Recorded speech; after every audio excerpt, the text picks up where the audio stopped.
Galing nung skill mo ah. Ano to sir, isa lang sa mga skill ko. Maglalagay din ako ng tint, nagsaceramic coating din ako. Ay, ganon? Tapos sa mga gusto mag-business ng mga ganito, consultant din ako, nag-train ako ng mga tao. Mat. Like sa car wash, gusto mag-business. Wow. Tapos tuturo ko lahat, basta lahat tuturo ko yun.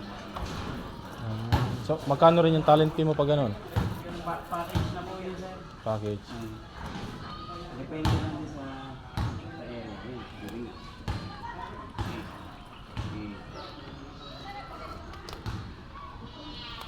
Sige, kuan. Mag-connect ako sa'yo. Kaya gusto nyo tayo ng business. Oo. About sa ganito. Hindi ito kasi sir, ano talaga, bihira naman. Bihira lang yan. Ako nga, ngayon lang ako nakakita ng ganyan. Masaya na lang. Sobrang saya na gawin. Sa Manila, kapag may mga courses na ganito, Oo. kaya gusto mo matuto, babayad ka ng 25,000 3 days. 3 days lang, 25,000. Pero yun, hindi sa totoong buhay, hindi mo talaga sa magkakaroon ka lang ng idea. Kaya Oo. yung mga helper ko, lalo sa Luzon, basta may project ako, gusto na rin sumama. Oo. Kasi libre na yung knowledge. Mm.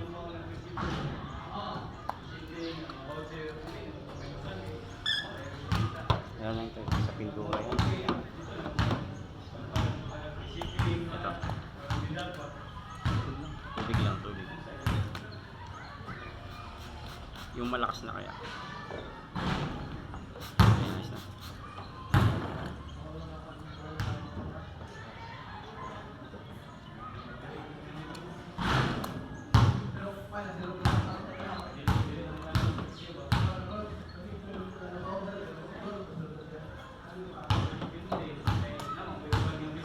Anong tawag dito sa ginagawa mo? Rain protection film. Mm.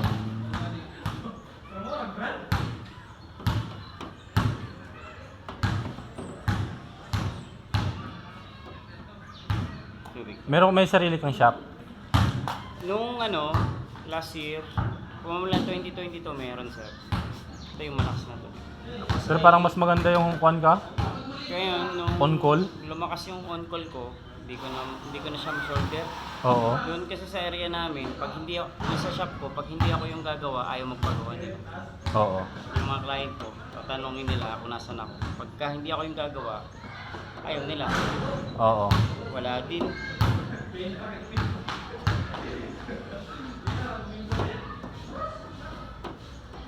Masilad kasi siya eh. Oh. Parang ito yung trabaho na parang ayaw may pagkatiwala sa kahit kanino lang. Lalo't hindi naman siya mura. Mahal pa. Gagastuhan mo, tapos kung ang trabaho mo hindi ka masatisfy, so medyo mahirap.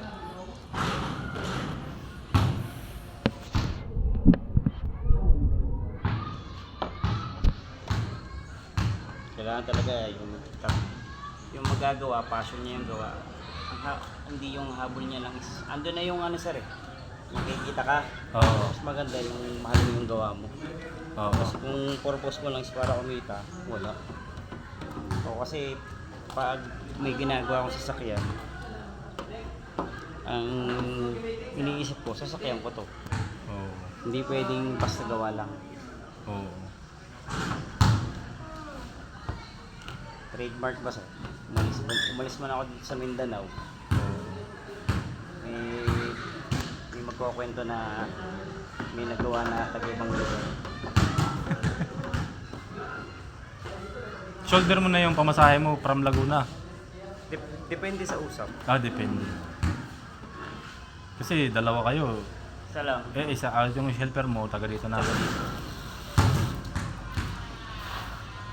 Hindi ako nagsasama ng helper sir. Okay. Kasi palaging gusto pa uwi. Katulad nito, wala sa plan. Si sir ay walang schedule ko. Pero nagpagawa. Totoo. Kasi yung parang pakiramdam mo na minamadali mo yung gawa kasi may gustong umuwi. Sisira yung trabaho.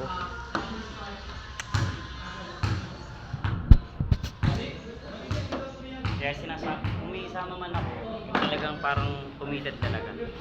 Oo.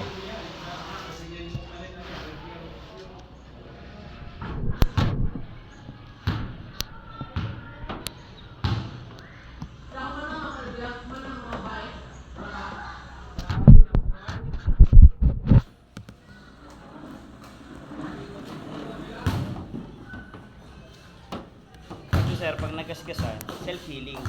Ah, Gihil siya ng kanya. Pag tinamaan ng init, yung gasgas, mawawala. galing ano.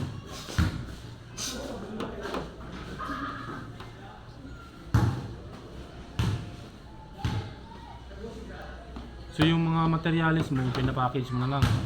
Pag kinukulang ako, contact na agad ako sa supplier. Kasi 4 days, 3 to 4 days din sir bago dumating. Oo.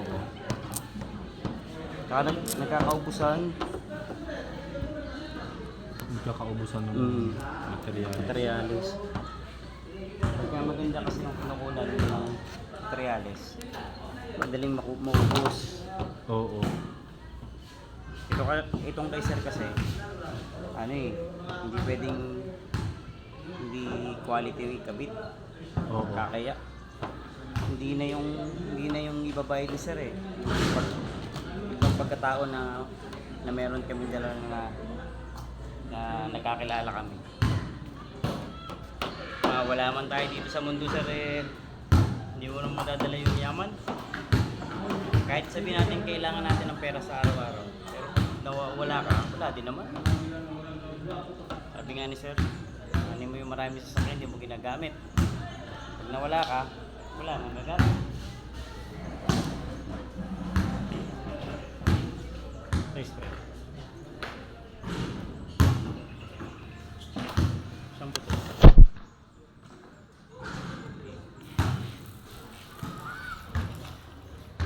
Ang ganda talaga ng kwan niya. Oh. Pagka mag-spray ka ng sa labas, ikutin mo. Yung shower.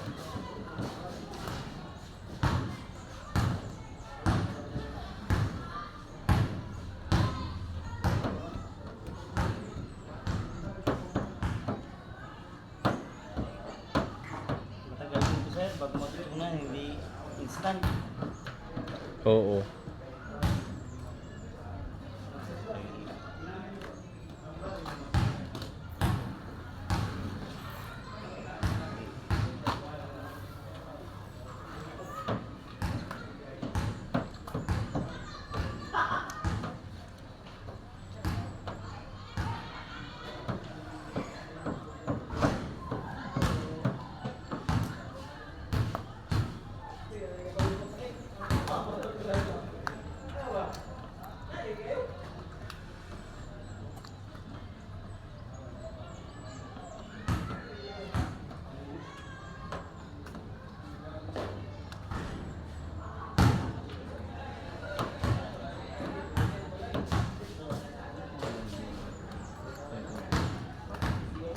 Shampoo.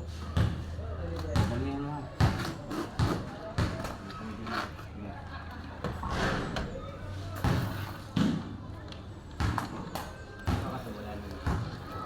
Wala na. Huwag mo nang Napakatibay niya no, na plastic no.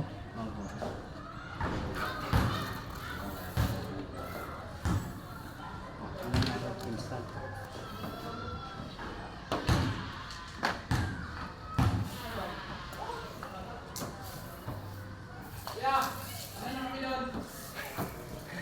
Ay, Red, punta na ako doon ha. Ay, sige sir. Okay, God bless, God bless.